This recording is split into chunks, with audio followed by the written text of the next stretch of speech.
Hey, sweetheart. I'm here at my mom's place, and things are not looking good. The house is a mess, and she's been struggling for the past few days. She's hardly talking, and I can sense that my father's passing has hit her hard. It's tough to see her like this. I suggested going out and doing something, but she wouldn't even budge from bed. It's been a few weeks since we lost Dad, and I hoped she'd at least start to feel a bit better. Oh no! I'm so sorry to hear that. It must be incredibly challenging for her. Maybe I can whip up something hearty and bring it over? We can all share a meal together. I'm sure it'll help alleviate some of her loneliness. Yeah, I appreciate you suggesting that. The idea of reducing her loneliness has been on my mind. I've actually been contemplating asking Mom to stay with us for a little while, just until she starts feeling better. Besides, having her around might help with keeping her mind off things. The house is full of memories of Dad, and I think it's best to give her a change of scenery for a while. Oh, absolutely.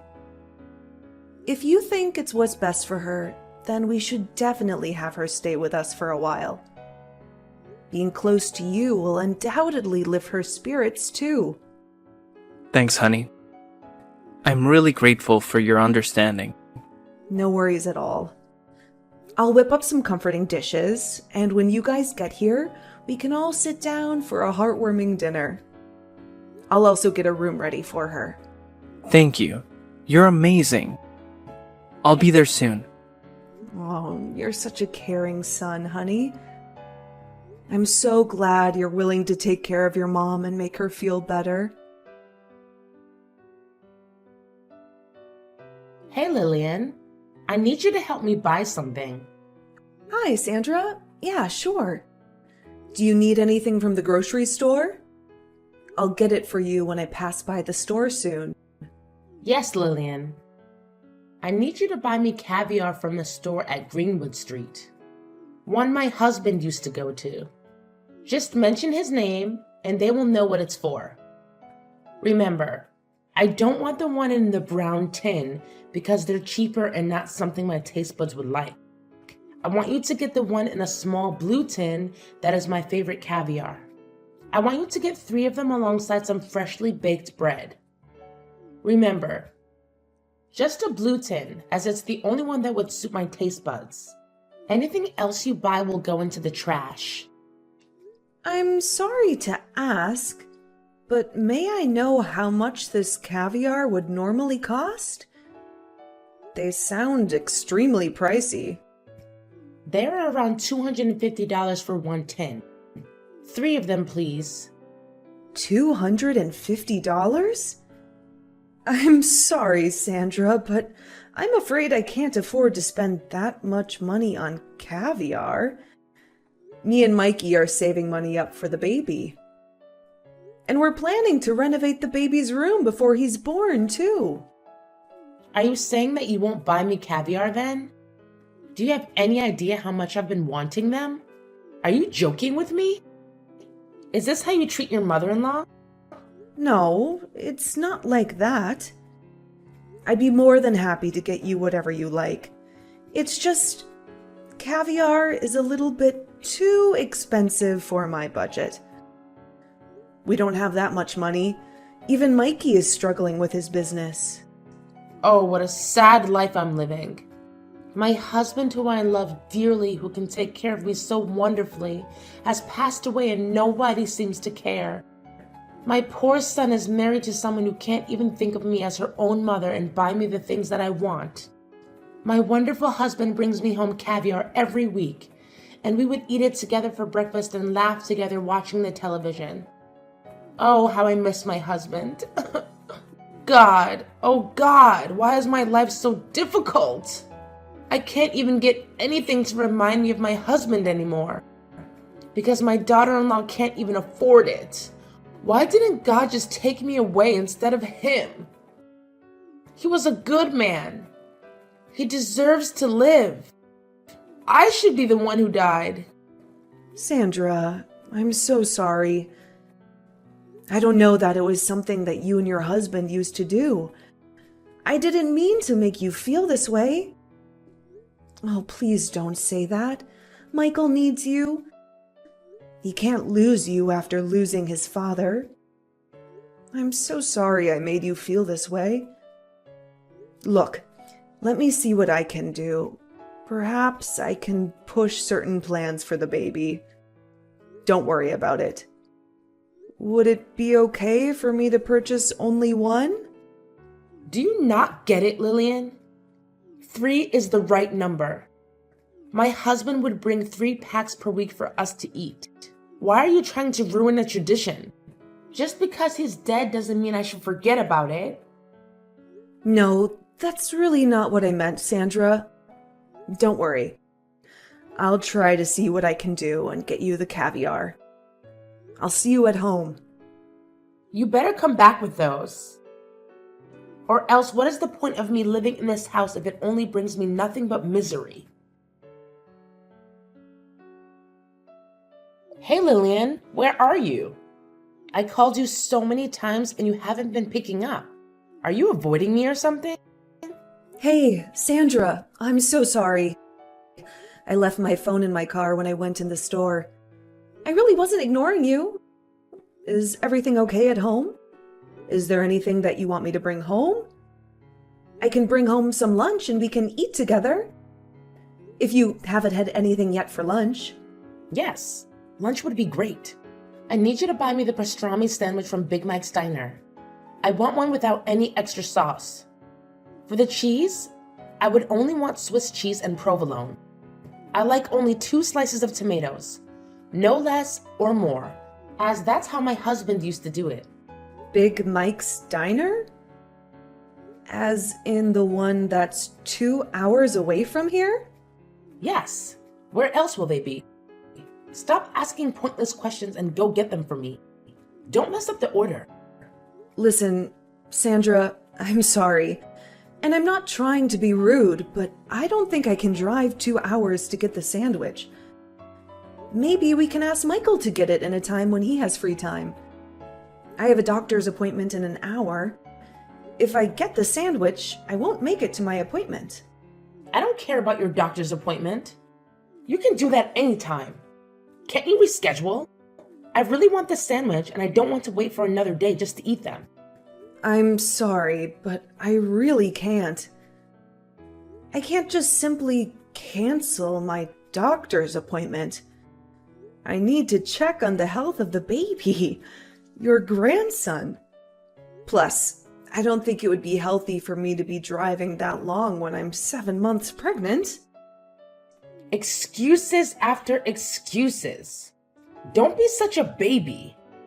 When I was pregnant with Michael, I did all sorts of things and I am doing fine, and so is he. I know this is just one of those excuses you make so that you can make me more miserable than I already am. Why is it so hard for me to get the sandwich that my husband used to get for me? It's one of the memories left of him that can help me go through the day when things get hard. My husband would never make excuses like you. My poor son, Michael. I wonder how he survives living with you all these years. God, why won't he just take me away? I want to be dead with my husband. I don't want to live here with this horrible woman. Sandra, please don't say that. That is not true at all. I have nothing against you, and I would never want to make you miserable. Please don't wish death upon yourself. Look, maybe I can go tomorrow. I'll be freer then. No! I already told you. I want it today. I've been thinking about it non-stop today. Are you trying to torture me by making me wait another day? My husband would never make me wait for things I really want.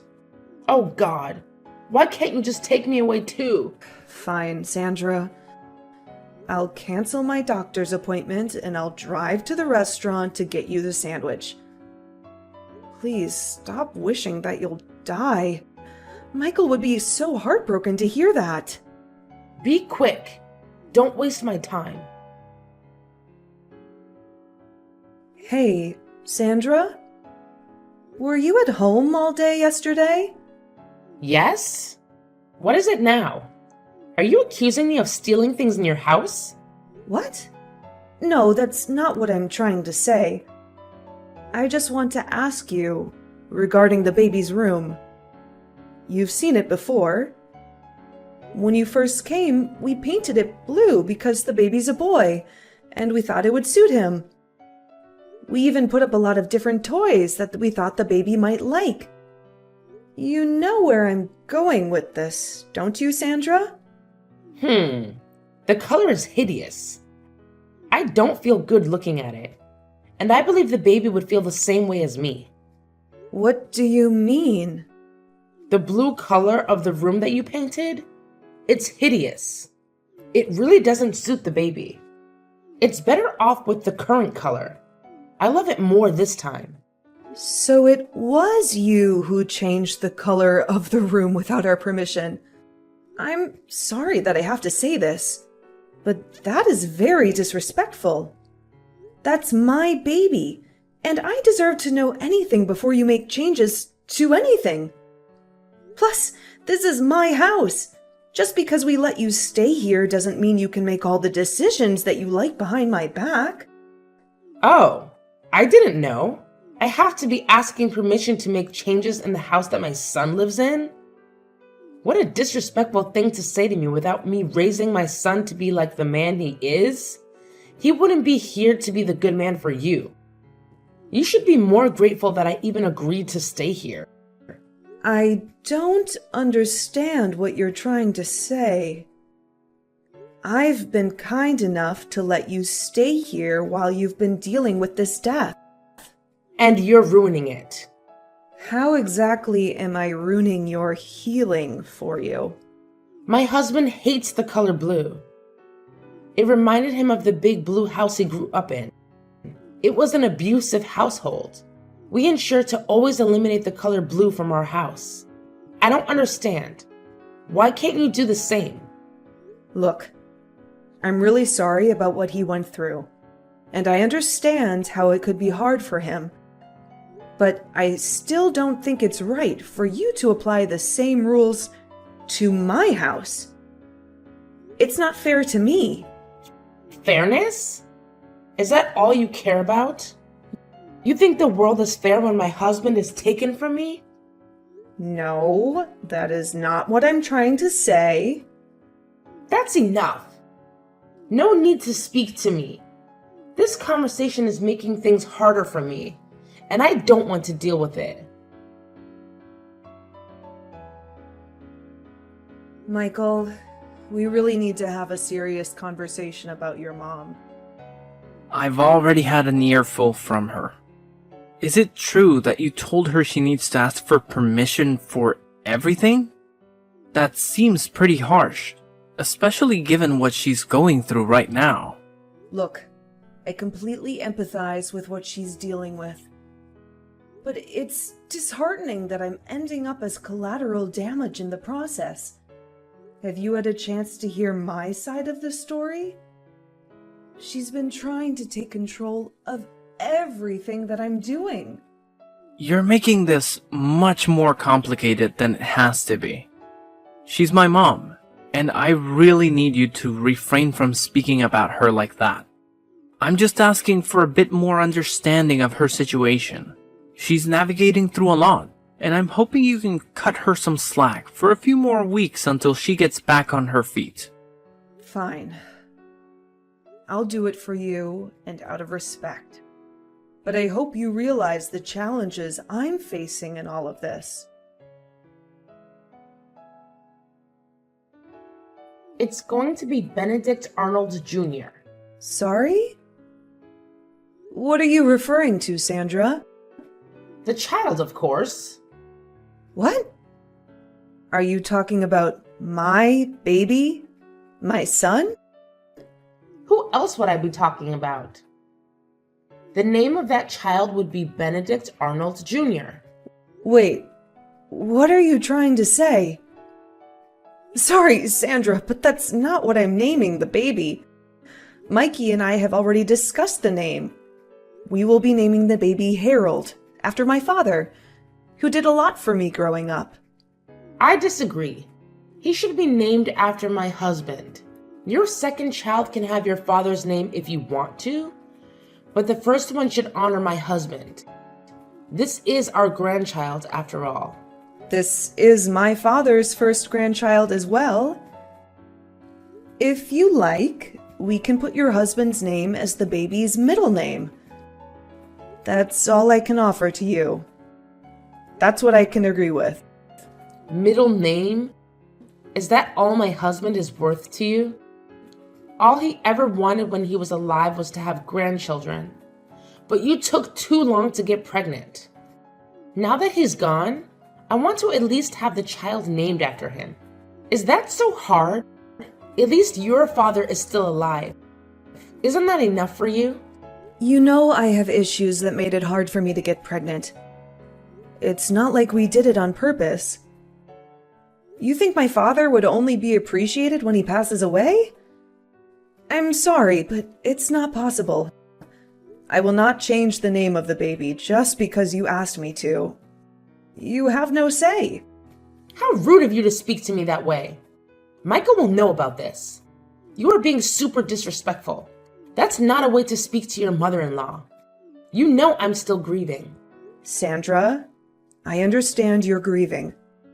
But my decision about the baby's name is not up for negotiation. We can discuss this calmly and find a compromise. But disrespectful accusations won't help anyone. What did you do now, Lillian? My mom just called me crying. Did she tell you what happened? Is it another made-up story on how I'm the villain who disrespected her and her grieving period? I already told you not to speak about my mom that way. When will you learn? Your mom tried changing the baby's name. She wants to name him after your father. We agreed we would name him after my father. Why is it such a big deal? Just change the name to Benedict Arnold Jr. as she asks. We will name the second child with your father's name. Isn't that easier than arguing non-stop? Are you kidding me? So you just stick to whatever your mom has to say? I told you, she's going through a hard time. She's trying to hold on to as many pieces of memories as she can of my father as much as possible. You won't understand. Why? Because my father is still alive, and therefore I should never appreciate him, and I should only care for yours because he's already passed? Let's be real. You never really cared about your father anyway when he was alive. Are you expecting me to do the same? How dare you say that to me? You're being overdramatic. How could you disrespect your mother-in-law just because you want things to go your way? Of course I want things to go my way. This is my child. I'm done talking to you. Unless you calm down and come to your senses, then don't speak to me. Gladly. I will be in the labor room with you since that is my grandchild. I love to be the first to hold it as well. I'm telling you this now so you won't come up with excuses later or about your planning. Just like when I asked you to change the name. Sorry, Sandra, but I can't let you in the labor room with me. It's going to be a very vulnerable moment for me. So I would prefer to have my mother and my husband in it instead. You'll be able to see the baby after he's born. How could you? I am the child's grandmother. I deserve to be there to see it. You don't get to kick me out. Sorry, Sandra, but I really won't be able to let you in. I'm not comfortable with having you in it. I prefer to have my own mother. I know what this is all about. You're still hating on me because of what happened. Look, Sandra, I don't care about those anymore. I forgive you for changing the baby's room, for making me do things that are too hard for pregnant women, and for trying to change the name of the baby. I want to give birth without all this negativity. Oh no, it's not that. You're mad at me because your husband loves me more than he loves you. What? I never thought about it that way. Of course you did. You've always been the jealous kind. You are always so visibly upset that he would choose me over you. He loves me more than anything. He's your son. It doesn't matter how much he loves you. His life will always be with me. What are you trying to say? No! He's always going to be mine. You stole him from me. And now you're stealing my grandson from me. I will never let you do that. You're out of your mind. I hope he divorces you. You're a selfish bitch. What the heck is wrong with you? You made my mom cry again. What did I even do wrong? Your mother is obsessed with you and our baby. What the heck does that even mean? You're losing your mind, Lillian. I'm carrying our child, and I've been so stressed since your mom came to live with us, and the hell that she put me through. You never cared. You always sided with her, even though it's obvious that she was wrong. How dare you? She's going through a lot. Enough with that bullshit. None of you guys cared that much about your father when he was alive. I was the only one who visited him. Your mother hated him. Why are you pretending like you don't know that? Don't you dare speak about my parents that way. They were in love. They were perfect together. You are out of your mind. How dare you? You don't belong in this house. No one should disrespect my parents that way. That's it. I'm done with you. We're getting a divorce. I will gladly leave this house if it means I don't have to deal with you or your mom anymore. What are you even doing? Moving all your things into my house and locking me out? You don't deserve to even step your dirty feet in here. Come back and take all your things with you. Sorry, you mean my house? Can you please stop trying to open the door? Or else I'm going to have to call the police on you. Please leave. Are you out of your freaking mind? This is the house that my husband and I have been living in forever. It's my house now that he's dead. Get out and let me in. How do you even have the key? You thief. Oh, you must have not heard. Heard what? Get out. Your husband wrote to me on his will that once he passed, this house would be passed down to me. You don't get a cent of his money. You can stop pretending now, Sandra. You never cared for him. You were abusive to him.